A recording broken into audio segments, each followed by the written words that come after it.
your shoes everywhere all the time. I'm gonna break my neck one of these days walking in this door. Why am I always the one to have to walk in? I'm the one that just got done cleaning up all the outside stuff. Why don't you do it? Oh my gosh, Shane. Even our grandson knows not to leave the toilet seat up, and you leave it up every single time. I'm gonna fall in one of these days. So Shane, how much longer is the football game going to be on? Because, you know, we had talked about looking at the maps and figuring out where we're going next, and I've pretty much waited like all day. In the middle of the day, you turn to me and say, come on, let's get away. Skip this town for a day, get behind the wheel and drive. We don't care about the time with you by my side. I don't need to hide, I feel alive. You bring me coffee in the morning. Hey, good afternoon. I'm sitting here in the beautiful campground at South Lake Tahoe. Michelle is inside, so I'm waiting for her to get some work done before we can go out and do a little sightseeing. And I thought I would just use this time to shoot a little video and just talk with you guys a little bit. I've noticed, you know, we follow a lot of channels. We have several favorites that we like to follow, and I've noticed that there's a lot of talk about living together in small places, and, you know, living together in an RV and a lot of that kind of stuff, and so I thought I would touch on that a little bit. I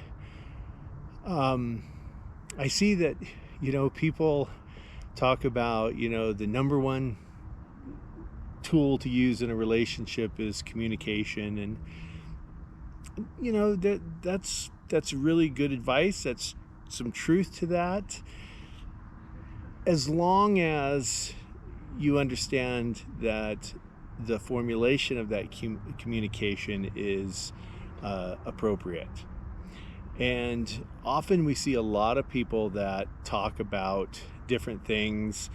They're sharing great advice, and by the way, we believe that all of the information that they're putting out is great, because some of the best information you'll ever get is from couples who are actually living it and doing it. You know, married couples who are in the marriage and they're working it, and they're getting through the stuff. You guys know, we've told you several times that Michelle and I are we're marriage counselors, and we do relationship counseling, and Michelle's a certified relationship coach. I'm a clinical mental health therapist, and we do our clinical therapy. Basically, all we work with is couples. One of the modalities that we use is the Gottman methods. We really like the Gottman methods because it has 45 years of research behind it. And it's also statistically one of the highest functioning modalities. It actually has one of the best success rates with couples. So we not only use it in our counseling, but Michelle and I also travel around. We do seminars, we teach workshops on the Gottman methods. We teach a seminar, 7 principles for making marriage work. And so what I wanted to do is just talk to you guys a little bit about communication, and just share some of the things that we understood and from the science, and that we pass along to our clients and we pass along in the workshop. I'll give you a little bit of information. The Gottman methods, you know, John Gottman, he started this 45 years ago back in college, trying to figure out how to pick up girls and keep relationships going, and he really likes statistics and doing labs and studies. They actually had an apartment that they had at UW, University of Washington. It got dubbed the Love Lab. It was this little apartment, and they would bring couples like all of you into it, They would hook up an EKG machine to you. They would take blood from you, have you pee in a cup. They would check your cortisol levels, your white blood count, your adrenaline levels. And then they'd have you go in this apartment and they would tell you, you know, just go on in there and just be normal. Think of it as like a little bed and breakfast, and we'll be back tomorrow. And don't mind the cameras around the room or the big one-way mirror with the 6 scientists sitting behind it with clipboards. Just be yourself. So after they had 3,000 couples come through, it took them over 10 years to analyze all the data. Interestingly, they discovered, they brought these couples back like 2, 4, 8, 12, and up to 20 years later. And one of the interesting things that they came up with was they could predict divorce within about 91%. Now, that's not what they were after. They didn't want to predict divorce because, I mean, we don't need a whole lot of help in figuring out how to get divorced. They were looking at what makes couples work. And that's where they came up with these 7 principles. And by the way, just like I said at the beginning of this, it's great to watch these couples and listen to the advice they have, because that's what was going on in that love lab.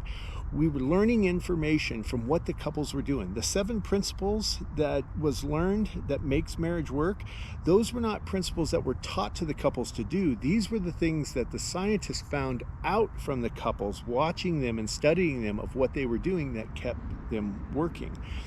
But there's several things that went on in that lab and that we want to talk to you guys about.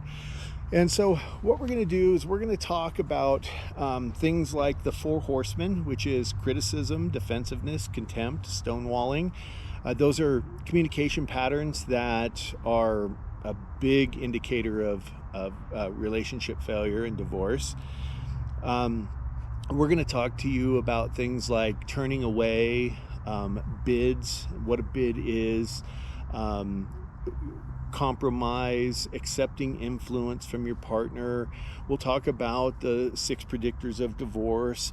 What we're going to do is we're going to break up our workshop that we normally would go around and do these seminars, and we're going to break them up into small segments, and we're going to put these at the end of each of our videos in the part that we call the Couples Corner, and we'll pick one little segment out of it at a time, and we will be talking about that. And so this will be a continuation that will take, you know, I have no idea, a long time to go through just all the little parts. We're still, as we said at our introduction video, we still plan on taking questions. If you post a question in the comment section, or if you email us, we can't take everybody's questions, but we will try to address you know, questions that we see in there, and try to, you know, help people with finding answers for those things. So we're going to be, like I said, diving into the seminar and into the teachings of what makes marriage work, the 7 principles for what makes marriage work. And we're just going to be sharing our trip and our time as we do this, and just kind of touching on some of these things. You know, as I said, I see a lot of people saying, you know, well, communication's the big thing. Well, I always say it's kind of like, think about health. You know, breathing air is health. You know, that's the best part of health. Well, if the air is contaminated, then the health isn't going to be that good. As a matter of fact, you can die or going to get real sick. Well, if the communication in your relationship isn't real good, then that relationship could get sick, or that relationship could die out. The last year, 2020, has been a interesting year for us. We spent a lot of times working with couples that are now stuck at home, whole families that were stuck in home in some very small, isolated areas. I know a lot of us all live out in the RVs, and we know what small areas are, but you know, people who were not used to the RV lifestyle were now being stuck in their little studio apartments that they rarely were stuck in together, you know, and now they were having to do both their careers and their normal lifestyles out of those apartments. So we spent a good year going over a lot of this with a lot of our clients, and we want to share this information with you. So we will hope that you will join us as time goes on and follow our Couples Corner, so we can share some of the information that science has shown us and that we've learned in counseling our clients, and the things that we've learned, what works in helping them with their communication and other aspects of their relationship. And just so you know, what science has shown us, communication is not the number one thing in a relationship. The number one thing in a relationship is actually friendship. You and I, we don't know each other. If we, we're pulling into this campground together and one of us cut each other off or whatever, or our stuff was on one side, hopefully we wouldn't be this way, but we could be flippant with each other. We could just be, whatever, who cares, because we're never going to see each other again.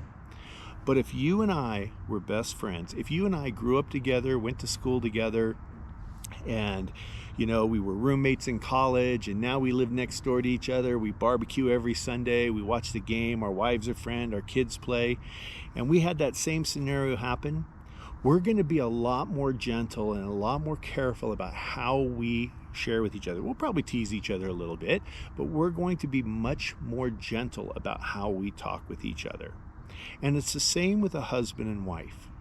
If a husband and wife start to grow apart and they're not working on their friendship, then their communication will fall apart, and they will start having what we call the toxic communication. But if they keep their relationship based off of a friendship, then they're able to meet in the conflict from a point to where they can talk to each other more politely, softer, and calmly with each other. So friendship is actually the number one thing we want to be working with, and especially even out on the road. We want to make sure that we are addressing our friendship with each other, that we are working in our relationship as husband and wife on that relationship. When we do the seminars, they're typically 2-day seminars.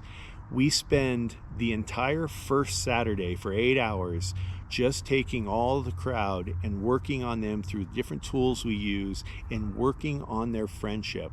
We have them doing exercises that they work on called love maps, and working on positivity and open-ended questions, and we do a lot of working on friendship on that first day. When we come back the second day, we recap that, and then from there we go on and we start talking about conflict and how to deal with conflict. I would imagine if we were to start out that seminar and just start right off with conflict, probably wouldn't get a whole lot of returns the second day. So, piece of advice for everybody out there right now is look at your friend that's there in the driver's seat or the passenger seat and really work on that friendship. And we'll talk about ways that we can work on friendship. We'll talk about different things that are great tools that we can use in doing this. All right, guys, we will talk to you later. Keep the rubber on the road. Don't forget to hit the subscribe button, give us a thumbs up and that little bell so you'll be notified with our next video. All right, thank you, and bye-bye. When we go to bed at night, we won't turn out the light until we